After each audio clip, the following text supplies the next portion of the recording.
and welcome to Bloomberg Quint and this extra dose of Insolvency Diaries this week.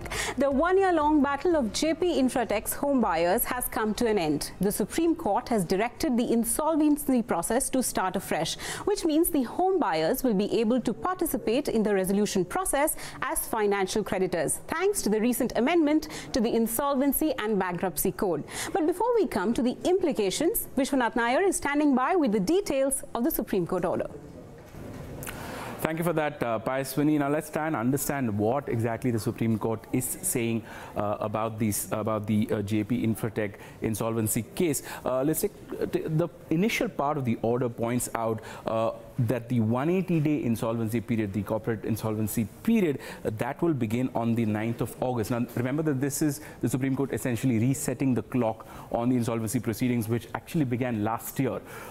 Following this, the Supreme Court also points out that the NCLT that will be hearing the insolvency case will have the power to extend this duration by an additional 90 days, as is written in the IBC. Of course, the Committee of Creditors, according to the Supreme Court, will have to be reconstituted, and the home buyers in the case who are owed homes by Jaypee Infra will be participating in the COC in the form of financial creditors, of course, as unsecured financial creditors, as is mentioned in the ordinance that came out in June earlier this year. The order and the directions of the Supreme Court also point out that the resolution professional can call for fresh bids from any number of players that he wishes to do so. The three players who already had their bids submitted to the COC, which is Cube Highways, Adani Group, as well as Lakshdeep Investments, those three bids will continue to remain in the form that they are remaining. If any of these three bidders want to revise their plan and submit a fresh plan, then they can do so as well. As part of the directions, what the Supreme Court wants is that Jaypee Infra or Jayprakash Associates should not participate in the entire insolvency process because they are barred from doing so explicitly under Section 29A of the IBC. So the Supreme Court is holding that up and saying that the promoters of the company cannot participate in the insolvency petition at all. Now, while this is broadly the directions that the Supreme Court is talking about in the Jaypee Infra case, it has also pointed out that the Reserve Bank of India, which has been waiting to initiate insolvency proceedings against Jayprakash Associates, that can now go on. The RBI can issue directions to banks and ask them to initiate insolvency proceedings against Jayprakash Associates, who is the promoter of Jaypee Infra. Now, Jayprakash Associates, as part of this entire process, had deposited about 750 crore out of the 2,000 crore demand that the Supreme Court had put back in September last year. That time it had said, the Supreme Court had said that the promoter will have to bring in 2,000 crore for the benefit of the home buyers in form of security. So that money, 750 crore, will be transferred to the NCLT, and further use of those funds will be directed by the NCLT. Now, these are broadly the directions that were mentioned in the Supreme Court order, but the Supreme Court's also made some observations before coming to this conclusion. And let's try and understand what these observations are. So firstly, the Supreme Court believes that to ensure that everybody, all the parties involved, get due justice, it is necessary that the whole CIRP process is started once again from scratch. And that is precisely why the Supreme Court has reset the clock for the insolvency proceedings against Jaypee Infra. It is said that the CIRP should be restarted, and the COC, the Committee of Creditors, needs to be reconstituted. Apart from this, the Supreme Court also has said that it does not wish to take on the burden of supervision of any process. Now, remember that this came up, this debate came up because F.S. Nariman had suggested that maybe there can be an external committee created by the Supreme Court which can take care of an insolvency, which can take care of a resolution proceeding against Jaypee Infra so that the insolvency proceeding is not started again. But the Supreme Court said that it does not wish to burden itself with such a committee, and that the intricacies of the resolution process should remain within the IBC, and that process should go on as mentioned. The Supreme Court also does not want to supplant any mechanisms that have been laid down by the IBC already. Now, remember, the IBC ensures that within 270 days you find a resolution plan. At the end of it, you go for liquidation. So that's precisely it. But the Supreme Court is now restarting the process, so it's another 270 days if the NCLT wishes so. And the Supreme Court does not want to supplant any of that. It also points out in its order, in its detailed order, that all the bids that come in for Jaypee Infratech must follow the IBC discipline, and that it should not be against the spirit of the IBC, which is precisely why it has declined to make any kind of exemptions for the promoters in the case. Remember that Jaiprakash Associates had tried to submit a resolution plan for Jaypee Infratech, saying that since they're promoters, they're best placed to turn around the company. But the Supreme Court has said that it will not make any exception to the rule, and that Section 29A will apply even with Jaiprakash Associates. So broadly, these are some of the observations that the Supreme Court has made in its detailed order. Back to you, Payaswini. Thanks, Vishy. To understand what the Supreme Court's directions mean for Jaypee Infra's home buyers, I'm joined with Sitesh Mukherjee, partner at Tri-Legal, and H Jayesh of Juriscorp. Gentlemen, welcome to Insolvency Diaries. Sitesh, I'd like to start with you. You are representing a bunch of these home buyers in the case. Are you happy with the outcome?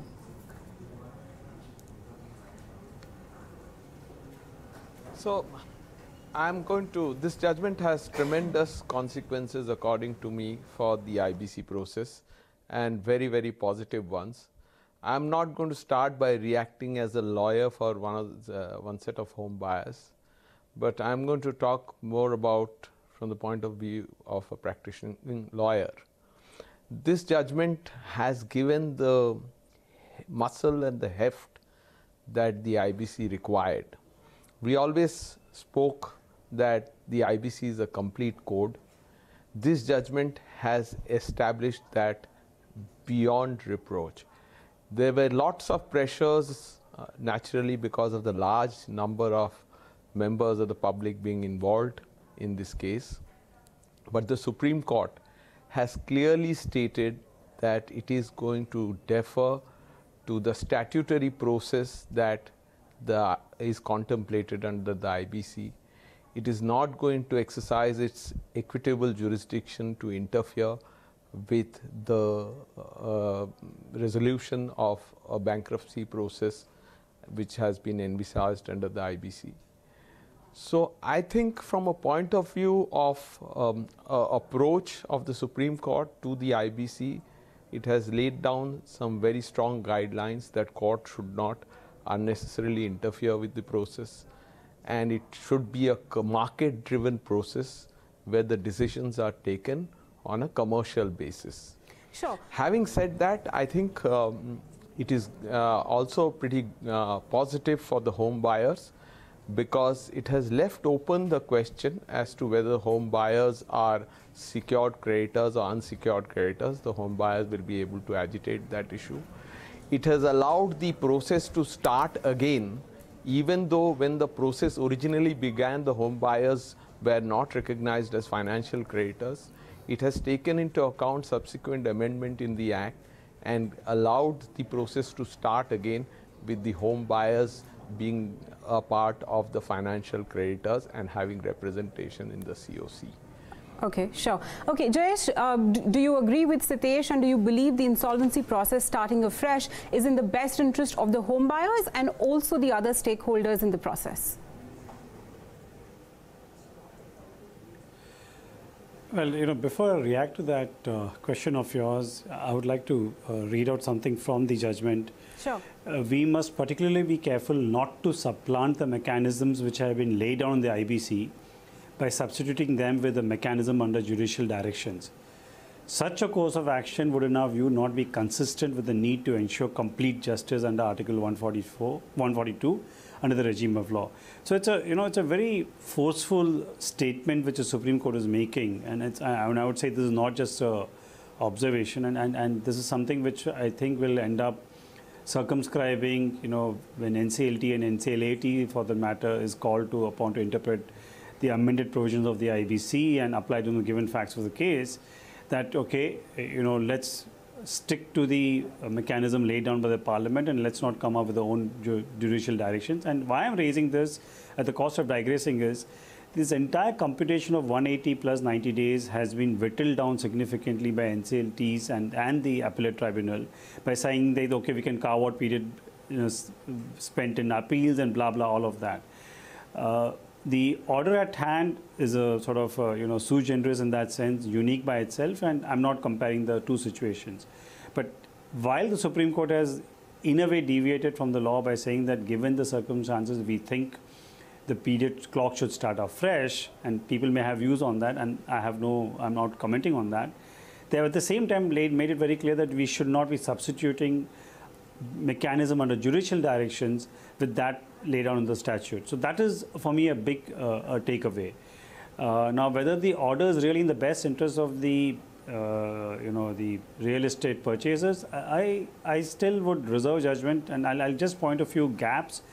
And for me, in a way, this judgment is disappointing, and I say in a way because some of the issues which are now going to crop up could have been dealt with and directions given, and they have not done that. Maybe nobody brought it to the notice of the court, and therefore I would rather give them the benefit of that. And I'll just talk of two key issues. Under the Indian Registration Act, an unregistered document cannot be used, and I understand in many of these transactions, especially more so in and around Delhi, the real estate purchasers do not register the document till the time of possession. Now, if the law is saying that you cannot use this document in evidence, how is the resolution professional to recognize these people as a financial creditor? Or are you going to make a mockery of the law? Similarly, you have the Stamp Act, again, which says that, and which is even more stringent compared to the Registration Act, that an unstamped or understamped document is not supposed to be taken in evidence and it's supposed to be impounded. Now, if a real estate purchaser is going to turn up and say, here's the agreement by which this unit was allotted to me, but not stamped or understamped, what is the resolution professional to do? Still disregard the law and apply this because the Supreme Court has said it? But the Supreme Court has nowhere said that other provisions of the law are to be ignored. So I think the battle has just begun actually. While some may see this as a big victory, some of the gaps have not been addressed, and it may turn out to be that a false dawn. And we'll have to wait and watch how this pans out. Sure. Jayesh, the evidence point that you're bringing up is not peculiar to this case. It's going to be the case in every real estate sort of company situation where home buyers have now gotten recognized as financial creditors. Sitesh, you want to weigh in on, because some of them are your clients, how will you sort of convince the resolution professionals that they are in fact the home buyers and the agreement per se should be admissible for their claims? So on the issue of registration and stamp duty. Sorry, Jayesh, you wanted to finish something? Yeah, I just want to clarify one thing. What you're saying is more peculiar to areas around Delhi, whereas if you look at in and around Bombay, the position is the market practice is quite different. So we may have this divide happening as to, recognizing a real estate purchaser and I'm talking from a value perspective. The largest markets are Bombay and then Delhi. So and the areas surrounding Delhi. But like some of the cases that we have seen reach courts is of developers in and around Delhi, and hence my question, Sitesh, to you, that how will this issue be addressed? Yes. Paiswani, from the point of view of the role of the IRP in considering the payments made by the homeowner, I do not think that the issue of non-registration of the allotment letter would come into play. The law is that would be more applicable to civil courts if the party went for specific performance. The document which is the allotment letter and any payments which have been made pursuant to that could be looked at for an incidental purpose under the law. And that incidental purpose is money was paid by the buyer to the property developer.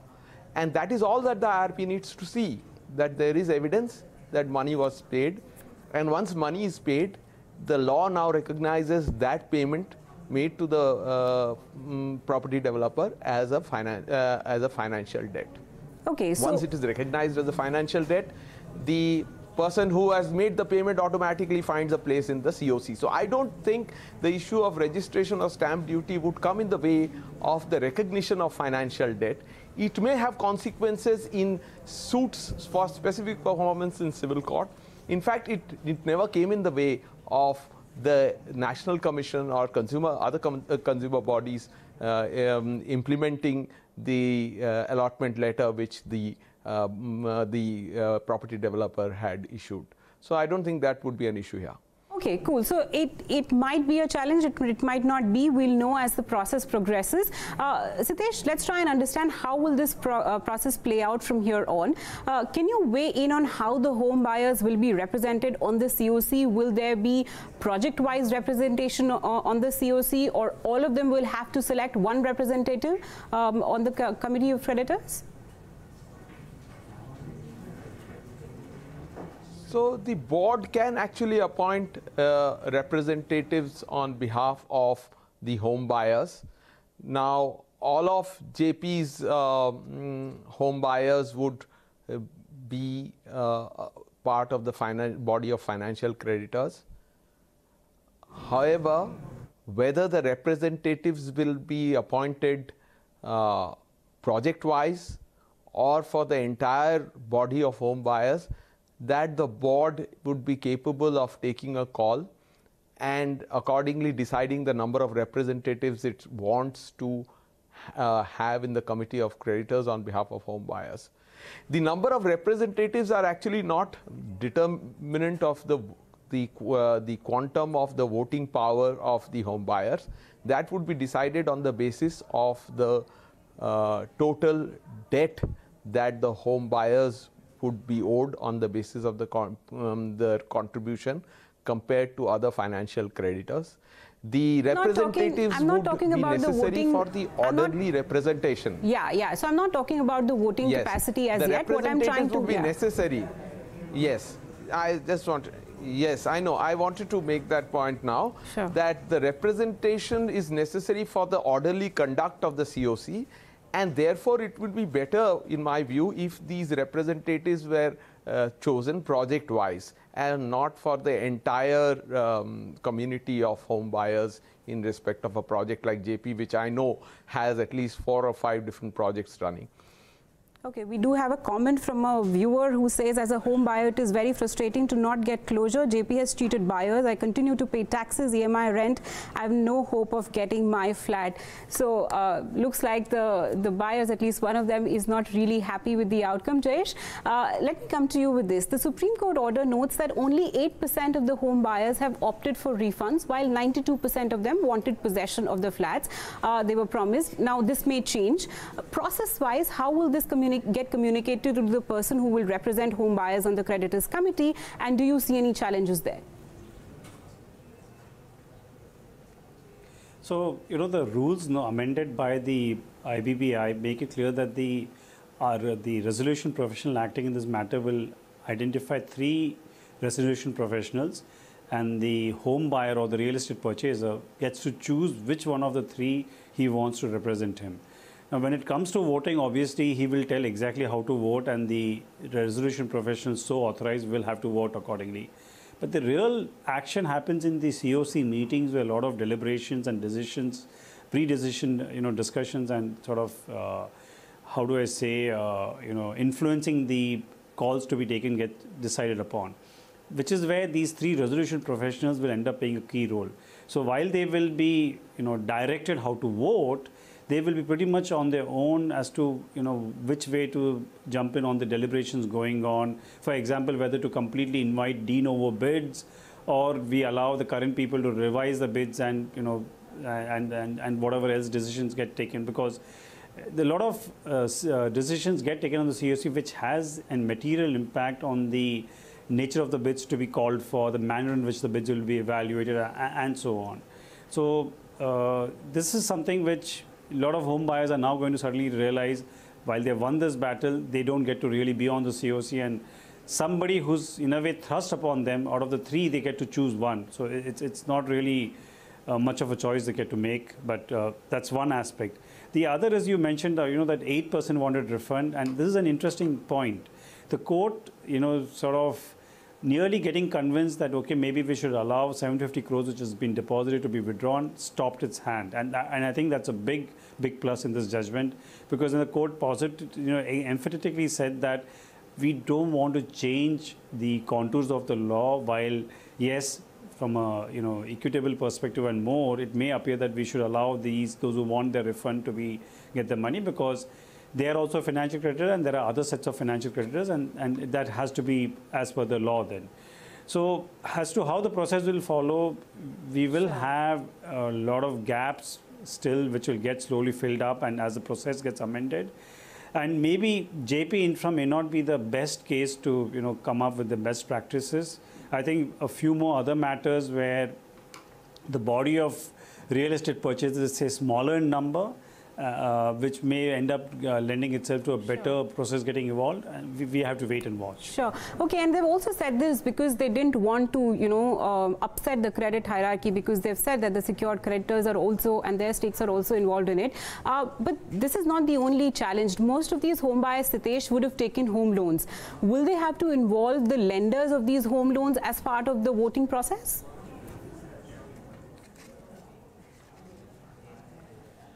So, the liability with regard to the home loans that have been taken by the home buyers would have to be basically a transaction between the bank and the home buyers.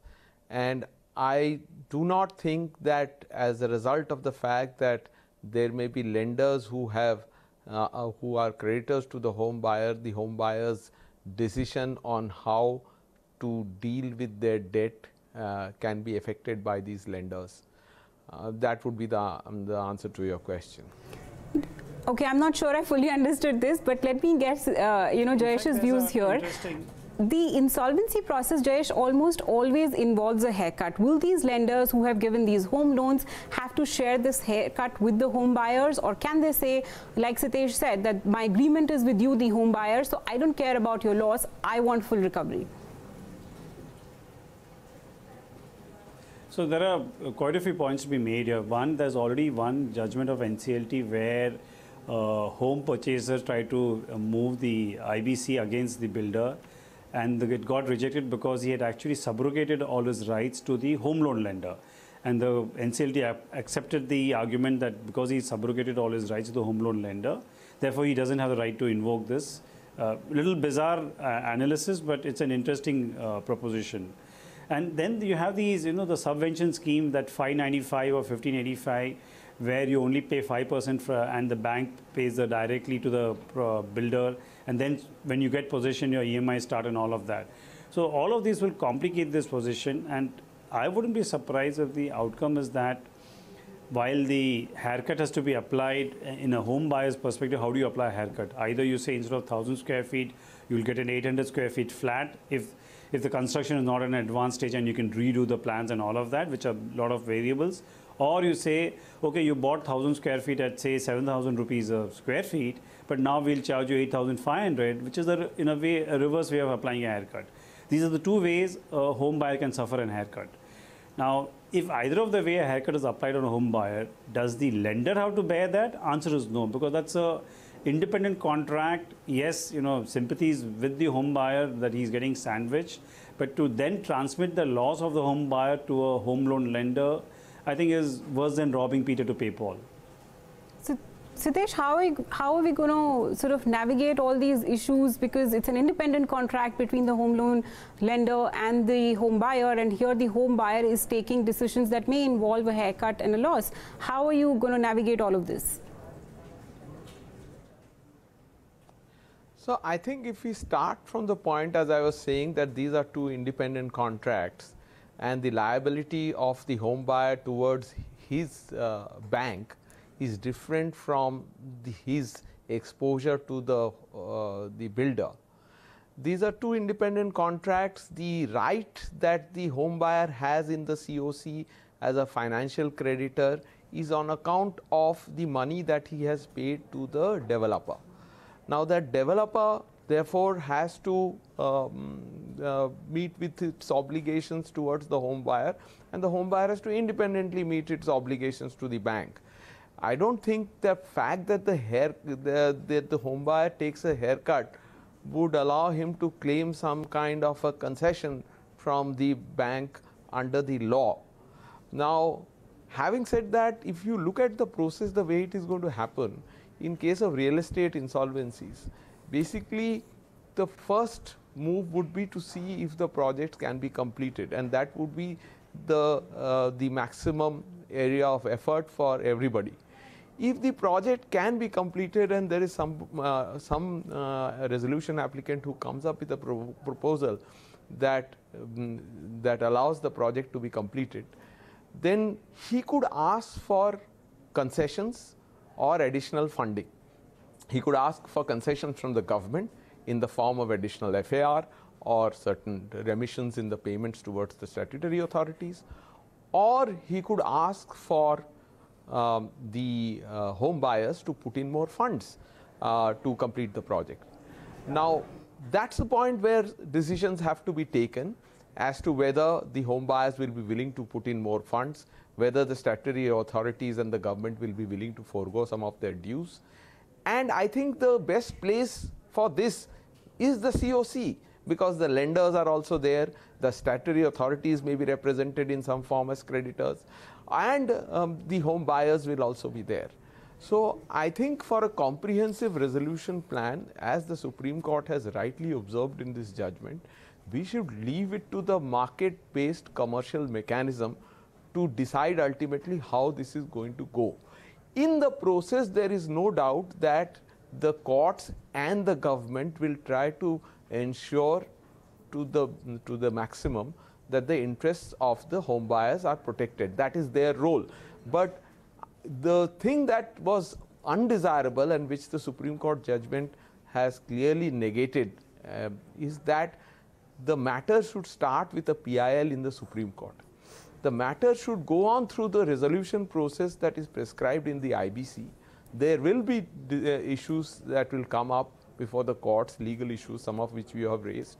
These will have to be decided in accordance with law, and we will have to proceed.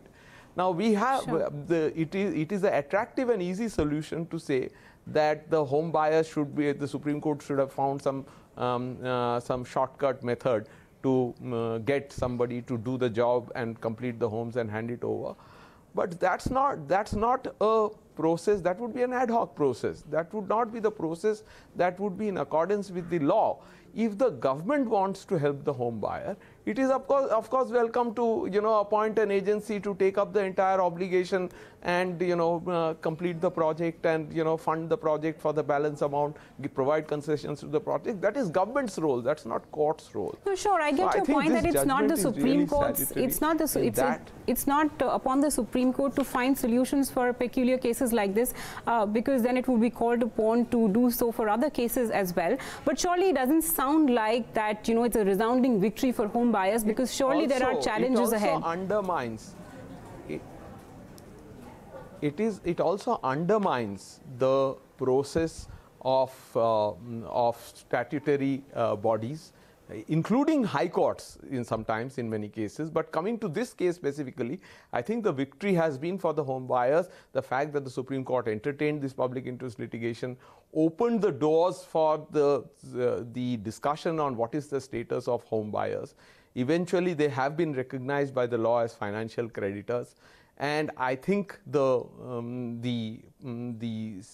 IBC process must now take over, with the government playing enabling role to provide solutions to the problems of the home buyers in these projects. Sure, of course, and those problems haven't ended with the Supreme Court order. Let me now step aside and try and understand what the Supreme Court, order means for future such cases and the precedent that it has set. Jayesh, this order has come as a result of inherent powers under Article 142 of the Constitution to give what the Supreme Court calls complete justice in directing this Insolvency 2.0 in Jaypee Infra's case.